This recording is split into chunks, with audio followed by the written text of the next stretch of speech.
Assalamualaikum warahmatullahi wabarakatuh. Nama saya Agus Warno, dosen Universitas Pelita Bangsa dari Fakultas Teknik Industri. Mengajar mata kuliah otomasi industri dengan bobot mata kuliah 2 SKS. Mata kuliah otomasi industri berdasarkan capaian pembelajaran lulusan program studi yang dibebankan pada mata kuliah ini, yaitu ada 7. Yang pertama, menginternalisasikan nilai, norma, dan etika akademik. Yang kedua, menunjukkan sikap bertanggung jawab atas pekerjaan di bidang keahliannya secara mandiri. Yang ketiga, menguasai pengetahuan tentang perkembangan teknologi terbaru dan terkini. Yang keempat, mampu menunjukkan kinerja yang mandiri, bermutu, dan terukur. Berikutnya yang kelima, menguasai pengetahuan tentang industri untuk menyelesaikan masalah yang berhubungan dengan industri.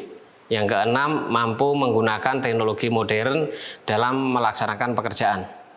Yang ketujuh, mampu mengidentifikasi dan menganalisa masalah rekayasa secara kompleks pada sistem terintegrasi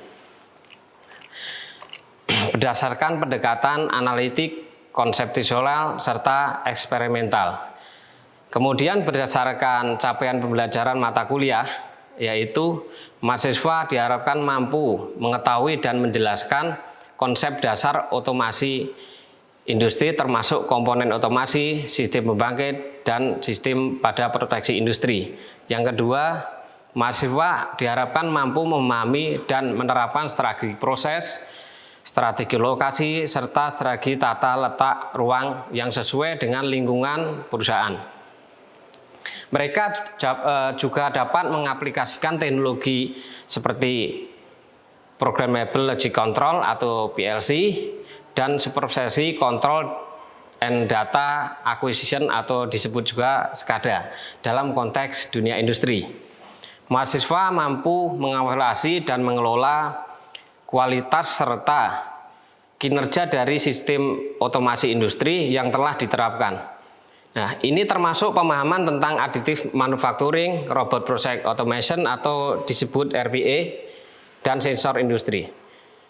Berikutnya, mahasiswa diharapkan mampu menganalisa dan mengintegrasikan teknologi baru yang mendorong revolusi industri 4.0 atau 4.0 dalam sistem otomasi industri.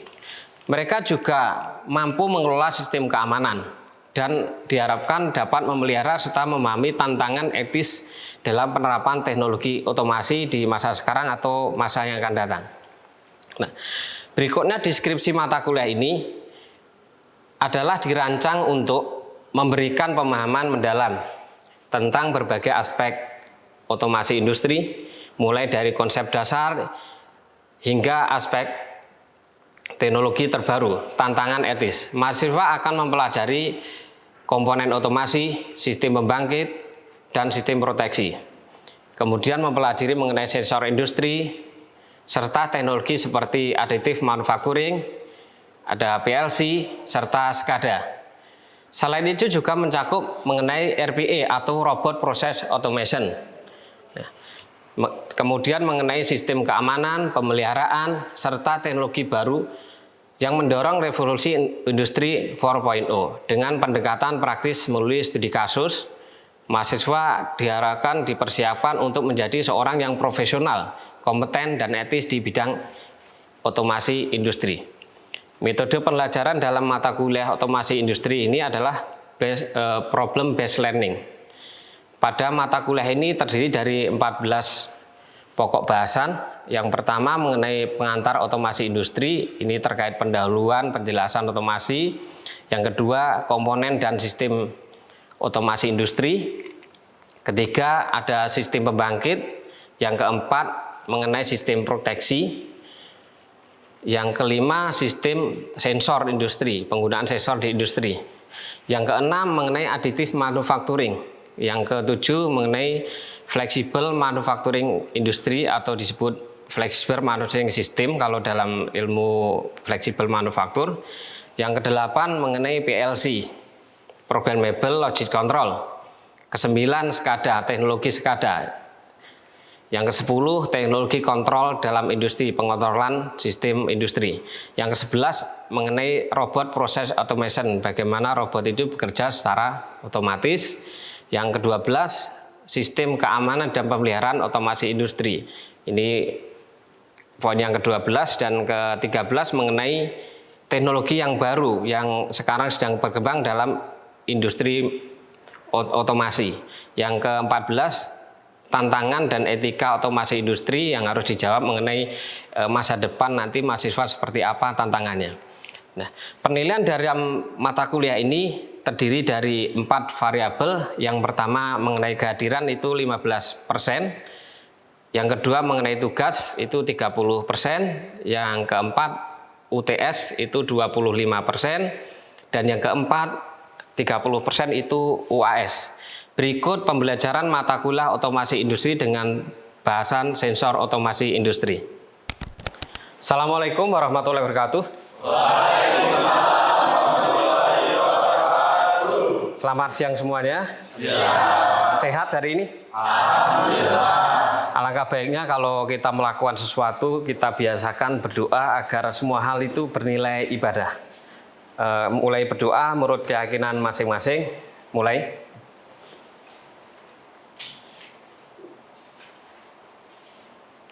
Selesai. Pada kesempatan ini kita akan belajar materi kelanjutan, yaitu sensor otomasi industri. Mungkin dari teman-teman ada yang masih ingat materi kuliah yang kemarin itu kita mengenai apa ya? Oke? Nama saya Reza Ahmad Rabbani. Jadi pada pertemuan sebelumnya Pak, kita membahas mengenai sistem proteksi, teknologi proteksi, dan studi kasus mengenai sistem proteksi itu sendiri Pak. Oke, ya. Terima kasih atas jawabannya. Mungkin dari beberapa juga masih ingat yang kita bahas kemarin mengenai sistem proteksi. Nah, kelanjutan hari ini adalah sensor otomasi industri. Kita pada umumnya kita sudah paham ya sensor itu gunanya apa, mulai dari HP, di rumah atau di tempat umum atau di motor pun banyak.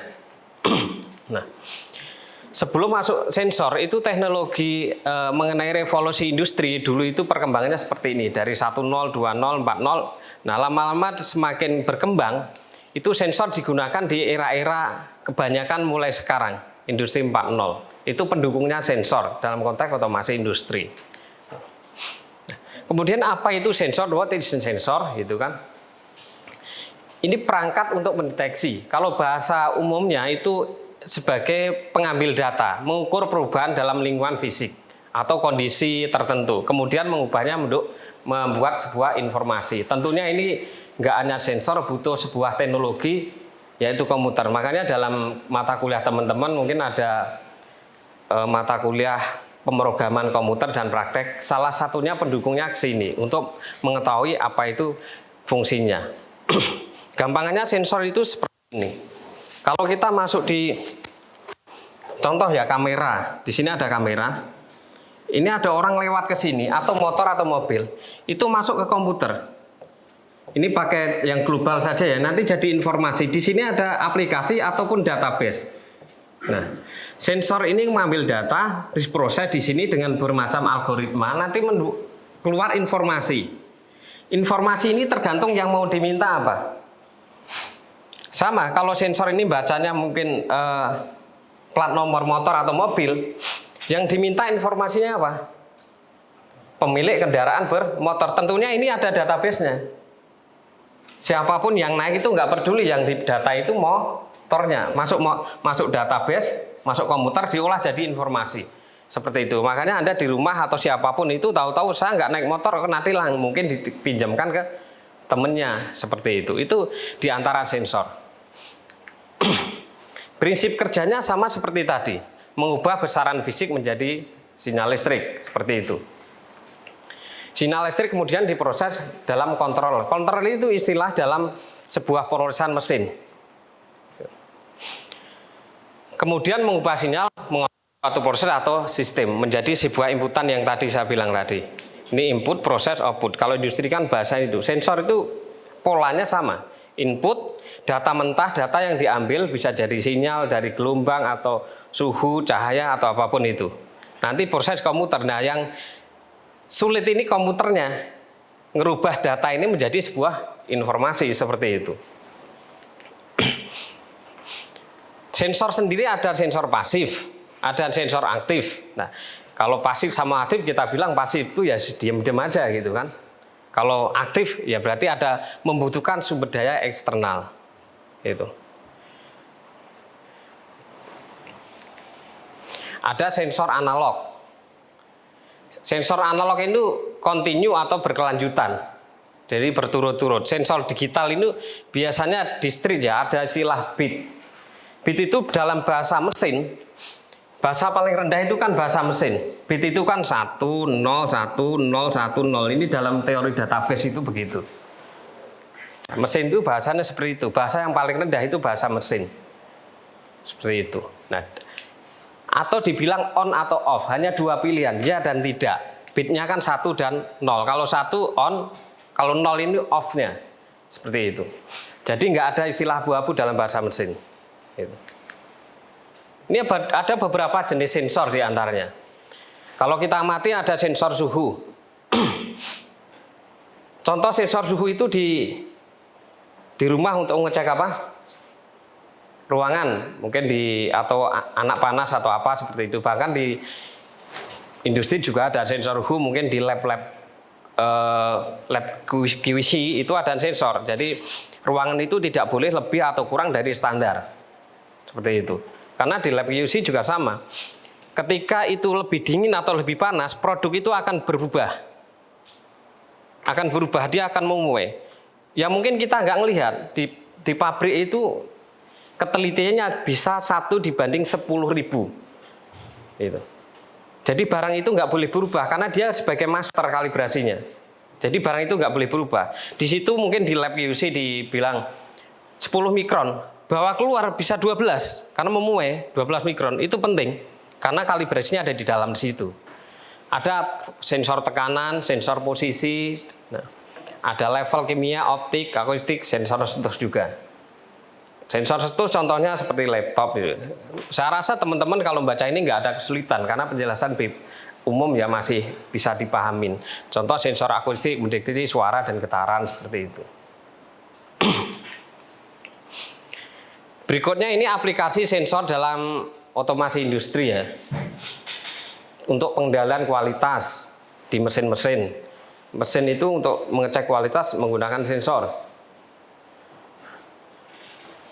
Memastikan bahwa memenuhi spesifik yang sesuai. Kalau yang sensor pengukuran tentu itu pakai kamera. Jadi dia mengukur ini berapa mikron. Seperti itu untuk kualitas. Pemantau proses. Contoh suhu, tekanan. Seperti itu. Di industri-industri yang mungkin punya mesin atau barang yang punya tekanan tinggi. Contoh di perusahaan tekstil itu ada mesin-mesin yang namanya mesin tonggeng atau mesin dyeing gitu. Saya pernah kerja itu waktu baru lulus STM itu ada. Jadi dia pakai sensor. Tekanannya berapa bar itu ada. Itu buat sensor itu. Sensor pemeliharaan prediktif. Ini jelas ya. Mungkin dalam motor juga ada. Ini sudah mau rusak. Kadang kan kedip-kedip gitu ya. Oh ini yang rusak berapa gitu. Kalau kedipnya 2 sensor, mungkin sensor lampunya atau apa udah ada rusak. Di motor Anda itu sudah ada sensor. Saya pernah ke bengkel juga sama. Saya tanya ke bengkel ini apanya? Dia baca, dia kedip berapa kali di situ. Ternyata dia langsung tahu kedip 4 kali. Oh ini rusaknya ini, langsung ganti. Seperti itu. Jadi ada kode-kode tertentu. Seperti itu. Sensor keamanan menjadi bahaya atau kecelakaan. Contohnya mungkin ya sensor banjir seperti itu. Tentu itu nggak murni sensor, ada teknologi IoT-nya. Kemudian ada tantangan dalam penggunaan sensor ya. Akurasi ini jelas ya. Kalau nggak akurasi, ini celaka. Kalau nggak salah beberapa mungkin sudah belasan tahun yang lalu ya, ada industri itu pakai sensor, tapi penerapannya agak salah. Idealnya kalau barang itu logam, kan dia logam jalan seperti ini ya. Di pabrik ban saya nggak sebutkan namanya ya. Salahnya sensornya itu hanya deteksi logam saudara. Ini misalnya cutting ya, anggaplah ini pemotong gitu ya. Ini ada ban berjalan sini. Kalau ini kan bannya kena sensor ya. Kalau ada barang kepotong, Kalau nggak ada barang ya nggak kepotong. Salahnya sensornya itu sensor semua barang. Harusnya kan sensornya itu harusnya untuk mendeteksi semua barang ya. Jadi hanya sensor ban saja. Akibatnya apa kalau sensor ban? Tangan masuk, terus akhirnya apa? Wassalamualaikum. Cacat seperti itu. Itu kejadian. Nah, itu kenapa harus akurasi? Itu ada kejadian. Nah, keandalan harus konsisten. Jadi ngukurnya itu ya kalau misalnya dia baca merah ya harus merah. Nggak boleh hijau, nggak boleh biru. Karena kalau ada barang lewat, dia kebaca biru ternyata masuk merah, produk akan tercampur. Seperti itu. Ketahanan harus tahan terhadap getaran, suhu ekstrim. Nah, mungkin sama kimia ya. Karena mesin itu kan campuran. Mesin kalau apalagi mesin gerinda. Mesin gerinda itu kan ada coolant, ada cairan kimia macam-macam kan. Nah, sensor pasti akan kena itu. Jadi dia harus tahan. Bahkan di pabrik, pernah saya kerja di pabrik itu sensornya mungkin 20 tahun pun nggak bakalan rusak. Asal nggak kenapa, nggak diketok-ketok, nggak dicoret-coret lah itu, nggak ini.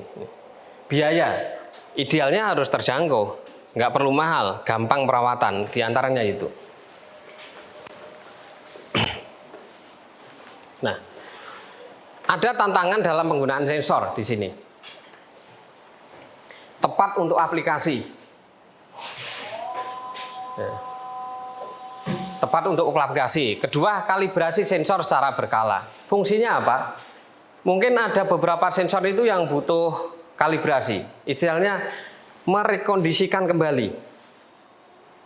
Mungkin dia bacanya sudah nggak akurat. Akhirnya harus dikalibrasi. Seperti itu harus diperbaiki biar pembacaannya itu akurat. Lindungi dari kondisi yang keras itu normal ya. Kalau sensor itu mungkin tempat-tempat yang harus di mesin-mesin dengan kondisi yang kerja sangat tinggi dengan logam atau industri pabrik, misalnya dia harus kena benturan, itu harus tahan dengan itu penggunaannya. Hemat biaya ini pasti ya, semua harus bicara dengan cost. Ini beberapa contoh mengenai aplikasi industri ya dengan sensor makanan dan minuman. Biasanya untuk memantau suhu. Ingat kalau makanan itu sudah suhunya berbeda, hasilnya akan beda. Contoh nih kalau misalnya kue ya, suhunya 70, Anda masukin 110, gosong. Sensor timer juga sama. Misalnya otomotif, industri otomotif, sensor digunakan untuk mengontrol mesin, memantau emisi. Contoh gas buang atau di pabrik itu sama. Farmasi, kualitas obat-obatan, industri kimia masih sama ya untuk mengukur tekanan, suhu, aliran bahan kimia secara manufaktur. Bahkan sensor itu bisa mendeteksi ini kimianya jenis apa gitu. Kalau nggak sesuai dia akan berhenti. Di mesin-mesin teknologi sekarang itu sudah secanggih itu. Industri energi. Untuk memantau produksi energi, mengontrol distribusi energi, memastikan keselamatan kerja. Fungsi sensor utamanya kalau mau menerapkan sensor itu apa? Orangnya harus selamat dulu. Gitu. Anda mau pakai sensor, analisnya apa? Ini kalau dipakai orangnya selamat apa enggak? Poin pertama itu wajib. Di pabrik itu standar pertama untuk apapun itu apa? Keselamatan. Itu wajib. Nah, kemudian masa depan sensor ya dalam industri. Semakin akurat, semakin handal. Mungkin saya pernah baca artikel itu sebuah pesawat tempur. Kalau nggak salah itu beberapa waktu lalu itu, kalau misalnya masnya ini ya dikunci. Udah, kamu lari terserah mau kemana gitu kan. Selama masih 400 km, saya nggak perlu bidik, tekan aja. Nggak usah bidik lagi, langsung kena. Mau ke Kerawang, Cibubur, mau pasti kena. Itu. Saking canggihnya itu. Tentunya nggak ada sensor, ada aplikasi GPS-nya lebih akurat seperti itu, pendukungnya. Nah, ada beberapa kesimpulan di sini mengenai otomasi industri ya. dapat digunakan untuk kualitas, efisiensi, keamanan. Jelas di rumah ya, sensor mungkin sensor gerak, bahkan sensor orang gitu. Kalau bukan yang punya rumah itu akan ngasih kode ke HP-nya seseorang. Anda kalau mungkin suatu saat kerja sudah kaya, rumah itu sensor bisa banyak. Anda masuk nih, selain keluarga ini nggak boleh masuk, kamera set, itu nggak perlu jauh-jauh, sensornya di atas. Gitu. Seperti itu. Jadi mau anak masuk gini, seperti itu. Mungkin plat mobil ya. Saya pernah itu ada orang kaya itu mobilnya masuk, kok bisa buka? Dia membaca plat nomornya, dia membaca mobilnya, dia tubuhnya, gerbangnya itu buka sendiri. Gitu. Penting untuk mulai sensor tepat aplikasi sesuai dengan penggunaannya. Nah, seperti itu. Mungkin dari teman-teman ada yang bisa ngasih atau menjawab sensor yang dalam kehidupan sehari-hari. Nama siapa nama? Nama saya Cahyadi Kusuma. Ya. Menurut saya sensor dalam sehari-hari itu mungkin sensor suhu Pak. Contohnya ini kayak AC. Oke. Ketika suhu ruang itu tinggi atau turun, nah sensor itu akan bekerja. Nah terus akan mengembalikan suhu sesuai dengan suhu yang sudah ditentukan. Nah kalau suhu sensor cahaya, mungkin saya pikir panel penerangan lampu menggunakan tenaga surya. Ketika keadaan cahaya di sekitarnya itu redup, maka sensor itu akan bekerja dan lampu itu akan menyala. Begitupun sebaliknya Pak. Oke, itu benar ya, di antara kehidupan sehari-hari itu sensor seperti itu. Di rumah itu banyak ya. Mulai dari setrika itu. Kalau setrika yang itu kan pakainya ini ya, magnet, tapi ada memang sensor itu yang lebih canggih dari itu. Sensor lampu itu, kita beli lampu yang semurah itu, kita masuk sudah nyala sendiri, kita keluar mati sendiri, seperti itu. Jadi semudah itu, kita pergi nggak perlu nyalain lampu, pakai sensor, nggak perlu pakai IoT. Kalau itu kan kita bicara agak lebih tinggi, ada lain. Nanti ada bahasan teknologi masa depan mengenai sensor itu. Ada IoT, ada macam-macam gitu. Itu penerapan di rumah. Benar yang disampaikan di situ. Ada di kulkas, ada AC, seperti itu.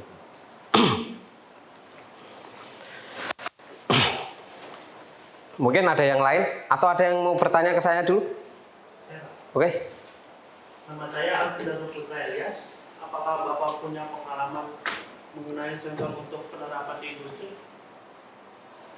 Banyak ya, kalau saya sambil beberapa aja, satu ya, waktu saya bekerja dulu itu begini, konsepnya dia untuk sensor untuk otomasi ya. Kita lihat dulu ya. Dulu waktu saya bekerja, pertama kali lulus STM ya, itu dua line ya. Dua line itu, ini line pertama, line 2 itu ini. Juga dengan jumlah mesin yang banyak itu butuh 10 orang. Nah, sekarang hanya butuh berapa? 4 orang. Nah, mengenai sensor aplikasi, adalah sini ya, mesin, kita gambarkan mesin di sini. Ini ada 12. Ini itu jalan sendiri. Nah. Orang tidak ke sini, hanya butuh ngecek. Ini mesin ini akan berhenti 1 jam sekali karena ini penuh. Kalau penuh Anda taruh sini, rak sini, ini akan ngisi lagi. Jadi kalau saya perbesar ini mesin, satu mesin ya, ini input ke sini. Ini barang ya, ini sensor. Kalau ini penuh, mesin ke sini akan mati. Karena dia penuh. Kalau dia berkurang, mesin di sini akan jalan. Selanjutnya begini. Sini ada sensor juga. Kalau sini penuh, mesin ini akan berhenti. Ada di sini, ada di sini. Terus sensor keluar, barang kan masuk mesin kan keluar ya. Ada di sini. Anggaplah kecil di sini ya. Ini akan ke sini, ngalir ke sini. Ini kalau barang keluarkan cek satu ke sini ya. Ini dia ngitung sensor besi. Ini keamanan sudah di ini. Kita masuk tangan nggak dihitung, dia ngitungnya logam. Sensor baca cek ada barang lawan di mesin, nambah 1, nambah 2, nambah 3, seperti itu. Nah, mungkin saya mau nanya lagi satu lagi. mengenai biasanya sensor kan kalau ini kan ada kerusakan itu ya, atau karakteristiknya beda. Itu cara mengatasinya di mana? Oke. Dan bahkan nama saya bisa jawabannya itu dengan melakukan kalibrasi serta pemeliharaan perangkat pada sensor. Oke, jadi harus pakai kalibrasi ya. Kalibrasi yang tak sebutkan tadi atau pemeliharaan. Ingat, sesuatu itu harus dipelihara. Apalagi barang mati, nggak bisa memelihara dirinya sendiri. Seperti itu. Jadi pelihara ada kalibrasi. Nggak semua sensor itu harus kalibrasi. Gitu. Ada memang sensor itu memang didesain rusak ganti karena murah, kalibrasi. Di satu mesin itu udah ada puluhan sensor, kalibrasi, ribet. Jadi dia memang ada, sensor ini sudah mau kedaluarsa, dia ada deteksi, mesin secanggih itu dia harus diganti. Tinggal berapa hari lagi kalau dia nggak diganti, mesin itu akan mati. Sudah ada deteksi, jadi otomasi maintenance-nya itu jalan. Oh, ini harus ganti, cari spare part, ganti jalan itu. Oke. Saya rasa cukup sekian. Terima kasih atas kehadirannya. Kita ketemu di pertemuan berikutnya. Semoga semangat, sehat, selalu jaga kesehatan. Tetap semangat. Saya harapkan semua bisa lulus tepat waktu. Oke, terima kasih. Cukup sekian dari saya. Wassalamualaikum warahmatullahi wabarakatuh. Waalaikumsalam.